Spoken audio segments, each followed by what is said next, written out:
Hacerlo como siempre, con la palabra de Dios. ¿Qué es lo que Dios nos quiere decir hoy? Y hoy nos dice, en Isaías 46, 3 y 4, nos dice esto para ti y para mí. Tú que has sido llevado por mí desde tu nacimiento y has sido llevado en mis brazos desde el vientre hasta tu vejez, yo soy y hasta tu vejez te llevaré. Yo te hice y te llevaré. Ten por seguro. Frase espectacular. Ten por seguro que te llevaré y te salvaré. Cuando Dios dice ten por seguro, es que es ten por seguro, no hay otra. Y nosotros, como hijos de Dios, recibiendo esta palabra preciosa, podemos contestar como hizo el salmista en el Salmo 92, que dijo: es algo bueno y delicioso dar gracias al Señor, cantar alabanzas a su nombre, oh Altísimo, declarar tu misericordia por la mañana y tu fidelidad por la noche, porque tú, oh Señor, me has alegrado con tus obras. Por las obras de tus manos canto con alegría. Con esta actitud de gratitud y teniendo presente la misericordia y la fidelidad de nuestro Dios, vamos a disponernos a escuchar la palabra de Dios, que es lo que Él tiene para decirnos hoy. Movidos por eso, por el amor y la fidelidad de nuestro Papá Dios. Voy a pedir a Antonio que suba y voy a orar por él. Y luego pasaremos a la palabra. Sí, Señor, muchas gracias porque podemos estar un día más en tu casa, porque podemos disfrutar de oír tu palabra, Señor, y porque podemos aprender y poner en práctica todo lo que tú tienes para nosotros, Señor. Queremos alabarte, bendecirte, honrarte, porque solo tú te lo mereces, porque eres un Dios fiel, un Dios de amor, un Dios de perdón, que siempre nos da segundas y terceras oportunidades, y te lo queremos agradecer desde aquí, Padre. Y queremos poner a Antonio José en tus manos para lo que él tenga que decir hoy, venga de ti, Señor, para que las palabras que salgan por su boca, Señor, sean dirigidas por tu Santo Espíritu, para que tú lo unjas, Señor, y le des todo lo que él necesita en este momento y cada día en su vida. En el nombre de Cristo. Amén.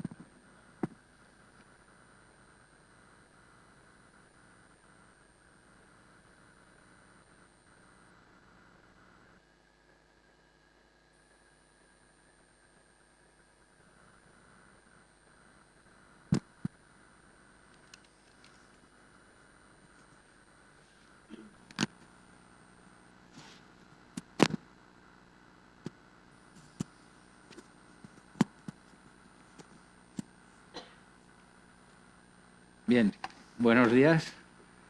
Disculpad la parafernalia, pero a veces se complica esto. Bien, buenos días, bienvenidos.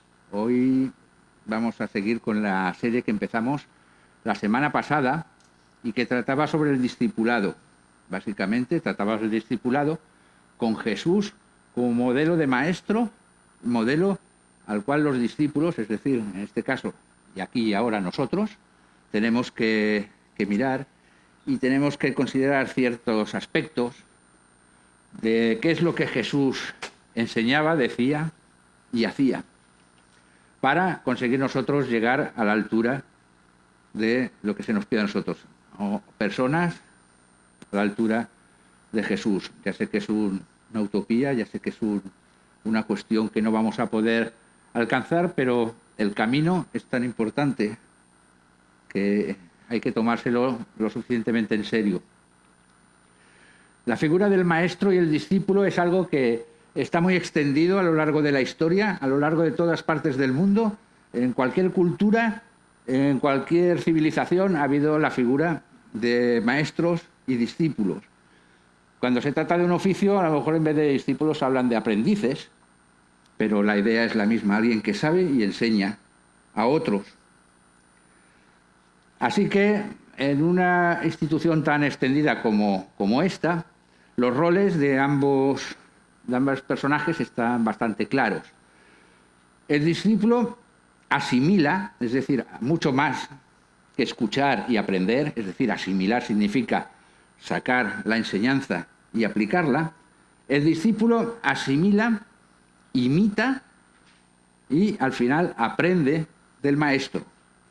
Tiene que llegar, o el ideal es convertirse él mismo en un maestro para discipular a otros. Y el rol del maestro también está claro. El maestro enseña generosamente, es decir, no se guarda nada para él mismo, con tal de conseguir de que los discípulos siempre estén por debajo, es decir, enseña generosamente sus conocimientos, los transmite y sobre todo vive coherentemente con esas enseñanzas. Esto se hace así para que puedan decir de él, como lo dijeron de Jesús, este hombre enseña con autoridad, no como los escribas y los fariseos que enseñan y luego hacen otras cosas. Este hombre enseña con autoridad. Ese es el rol del maestro dentro de esta relación. La enseñanza de Jesús fue múltiple y muy variada. Jesús enseñó mucho. De hecho, se han editado millones de libros sobre las palabras y la enseñanza de Jesús. Millones de libros a lo largo de la historia. Miles de días de vídeos de YouTube. Se ha hablado y se ha estudiado mucho sobre la enseñanza de Jesús. Fue mucha y muy variada. A veces Jesús enseñaba directamente y decía, aprended de mí, que soy manso y humilde, por ejemplo, cuando quería que aprendiéramos esta lección. Otras veces nos toca interpretar un poco y saber de lo que está hablando. Cuando en el caso de la mujer adúltera, que estaban dispuestos a apedrearla, y Jesús dijo, el que esté libre de pecado, tire la primera piedra, una de las lecciones que se aprenden ahí es conocerte a ti mismo. Es decir, no veas la paja en el ojo ajeno y no tengas una viga en el tuyo. Hay más de medio centenar de referencias a Jesús y la oración, porque ese es el tema, uno de los temas que vamos a tratar en esta mañana. Una vida de dedicación a la oración y la palabra. Vamos a ver qué relación tuvo Jesús, tanto con la oración como con las Escrituras. Cómo las utilizó, qué relación tuvo. Digo que es más de medio centenar de referencias a Jesús y la oración, referencias directas. Y muchas de esas enseñanzas ya las hemos utilizado y se han visto en los púlpitos. Aparte del Padre Nuestro, que es la oración modelo, es decir, cuando se le preguntó a Jesús cómo tenemos que orar, Jesús nos enseñó un modelo de cómo orar, aparte de esa que es una de las más conocidas. Jesús enseñó respecto a la oración que la oración requiere tiempo, paciencia y constancia por nuestra parte. Es decir, que la oración son dos monedas que las puedes echar en una máquina y con eso te sale el refresco o lo que hayas pedido a Dios, ¿vale? Dios no es una máquina de tragaperras que con la oración dice sanidad, 2 monedas, 2 oraciones, ¿no? Y eso lo enseñó a través de parábolas como la de la viuda y el juez injusto. A través de parábolas como la del amigo inoportuno, que llegó a las tantas de la noche llamando a casa de su amigo. Sobre la oración también enseñó que la oración solamente puede ser efectiva cuando se hace desde abajo, desde las rodillas. Igual que hablábamos de la misericordia se hace de arriba hacia abajo. La oración, para ser efectiva, tiene que ser de abajo hacia arriba. La parábola del fariseo y el publicano. Nos enseñó, por ejemplo, que la oración, para ser eficaz, necesita de la confianza en lo que estás haciendo. La parábola de la semilla de la mostaza. Necesitas confiar en que la oración es eficaz para que lo sea. Hay muchísimas enseñanzas de Jesús.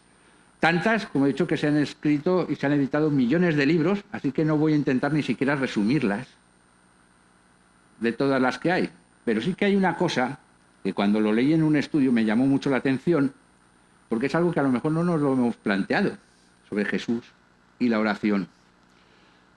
Jesús es el hombre que en mejor sintonía estuvo y ha estado de siempre con Dios.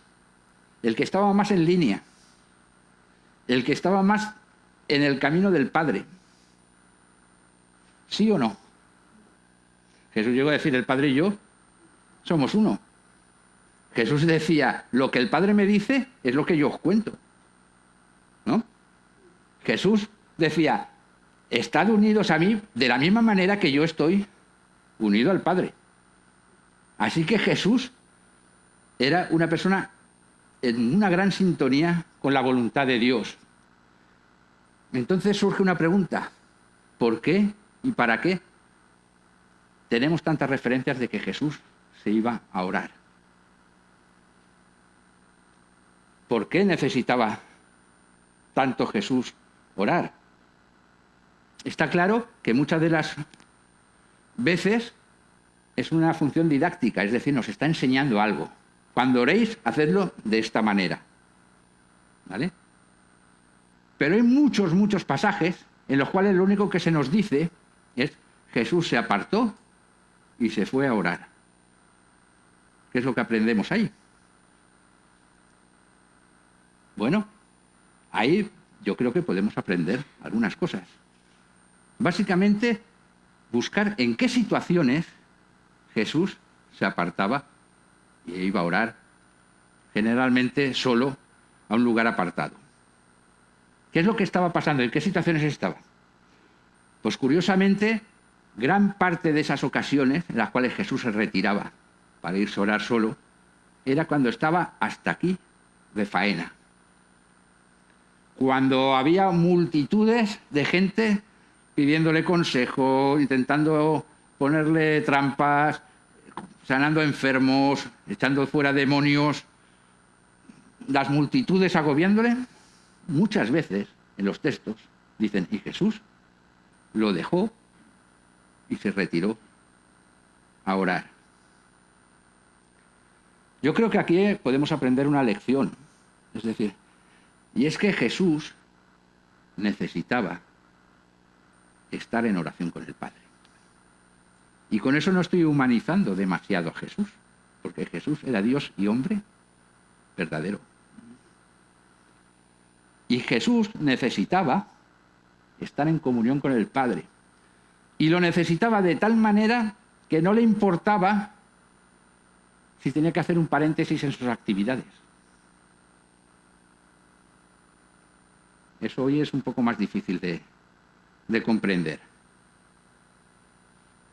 De hecho, en varios pasajes, en Lucas 5, por ejemplo, nos habla de que estaba Jesús atendiendo a las personas, curando, echando fuera demonios, muy alterado, es decir, muy alterado no, muy ocupado, ¿vale? Y se nos dice que su fama se extendía por los alrededores de tal manera que la acumulación de gente, la aglomeración de gente no iba a ir a menos, iba a ir a más. Y ese que en cualquier situación nosotros podríamos pensar, bueno, pues hay que dar más de nosotros porque ¿no? La situación lo requiere. En ese momento Jesús dice que se retiró a orar.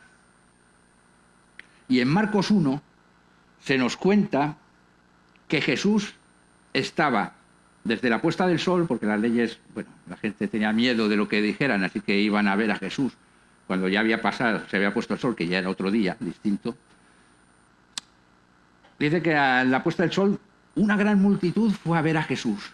Y Jesús estaba allí sanando, enseñando, curando, consolando a la gente. No sabemos hasta qué hora, hasta las tantas estaría con esto. Y se fue a dormir, sabiendo que al día siguiente iba a encontrar el mismo panorama.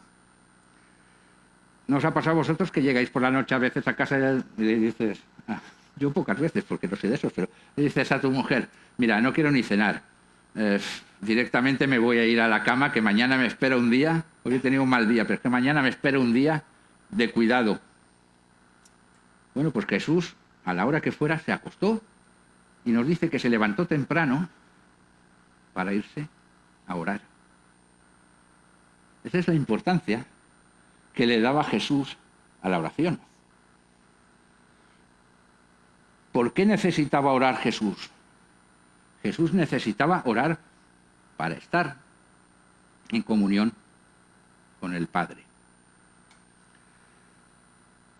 Y al día siguiente, cuando Jesús viene de orar, se había levantado temprano para ir a orar, viene Pedro y le dice, te están buscando todos.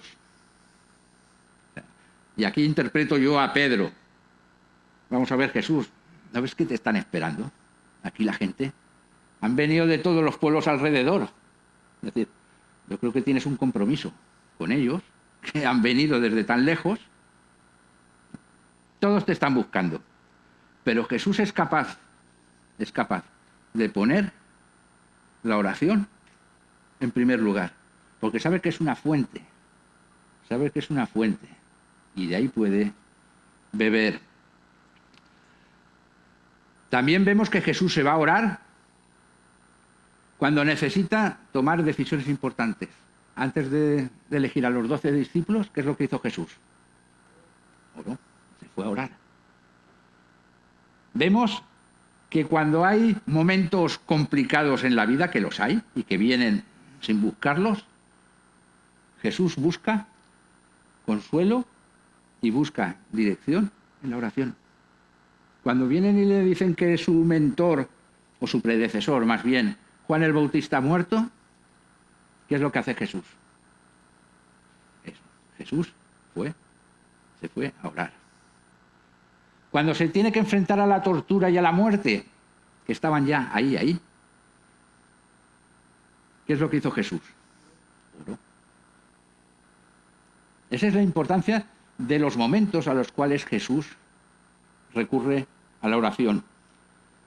Y eso es también una enseñanza para nosotros. La oración no es algo que necesite tener un momento determinado en un día determinado, que puede tenerlo, que no digo que no, pero la oración es para cuando se necesita. Así lo utilizaba Jesús, así lo hacía Jesús. Y a veces es en medio de una actividad. Con esto no estoy diciendo que dejéis la máquina del trabajo sola y os pongáis a orar.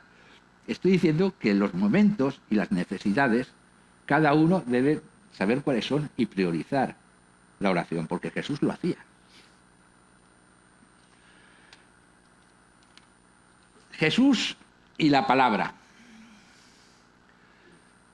Si hemos dicho que había miles de libros, de los millones de libros de la enseñanza de Jesús, miles de libros sobre Jesús y la oración, algún centenar de libros también seguramente hay sobre la relación de Jesús con la palabra. Tenemos que tener en cuenta que la palabra para Jesús era lo que es el Antiguo Testamento. Eso es lo que era la palabra, la ley y los profetas, lo que se denomina la ley y los profetas. Más tarde las palabras de Jesús se van a convertir en nuestra propia palabra. La acción, las obras y los dichos de Jesús conforman, junto con su interpretación, lo que es el Nuevo Testamento. Pero para Jesús y sus contemporáneos, lo que era la palabra de Dios eran la ley y los profetas, es decir, el Antiguo Testamento. Y su relación empieza, según tenemos testimonio, muy joven. Todos los judíos conocían la palabra. Se les enseñaba de niños, en las sinagogas cuando iban los sábados se leía, es decir, que un hombre con 30 años debía conocer bastante bien, o al menos un poco, de lo que es la palabra. Pero Jesús, con 12 años, se nos dice que ya estaba ocupado en las cosas de su padre, como él decía, y curiosamente las cosas de su padre en esa situación era estar con los intérpretes de la ley. Es decir, aquellas personas estudiosas, no era una tertulia de bar, es decir, no era una tertulia de bar donde todo el mundo es sabio en su propia opinión, sino que aquellos eran expertos. Es decir, eran expertos, eran intérpretes de la ley. Y Jesús está ahí, no enseñándoles, ¿vale? No era cuestión de enmendarle la plana. Se nos dice que estaba leyendo, preguntando y atendiendo a lo que decían. Les escuchaba y les hacía preguntas. Eso nos indica que el interés de Jesús por la palabra viene desde muy temprano. Y además es un interés genuino. Es decir, es un interés que va a marcar parte de su vida. El conocimiento de la palabra sirve para usarlo en las ocasiones adecuadas, como hizo Jesús al principio de su ministerio. Se fue al desierto donde fue tentado por el mismísimo Satanás, y en un momento dado Jesús fue capaz de utilizar la palabra como un escudo para decirle, no solo de pan, es una cita, no solo de pan vive el hombre. Jesús era capaz de no solamente conocer, memorizar la Escritura, que eso es algo que, bueno, ahora ya no tanto en las escuelas dominicales, pero en mis tiempos en las escuelas dominicales era muy común que te hicieran memorizar muchísimos versículos, los memorizabas, sino que Jesús era capaz de memorizar e interpretar esos versículos en cada situación. ¿Os acordáis en la sinagoga en Nazaret? Cuando coge un rollo y es el rollo de Isaías y está leyendo el pasaje ese de he venido a traer libertad a los cautivos, vista a los ciegos, etcétera, etcétera. Jesús es capaz de interpretar y decir, esto lo está diciendo de mí. Es decir, la palabra no solamente es para memorizarla, sino para interpretarla y utilizarla. Más fácil es que pase el cielo y la tierra, que se modifique una coma de la ley. Jesús daba importancia a la palabra. Y es capaz, mirad, es capaz de encontrar en 2 versículos el meollo de todo lo que es la ley y los profetas. Amarás al Señor tu Dios con todo tu corazón y con toda tu alma y con toda tu mente.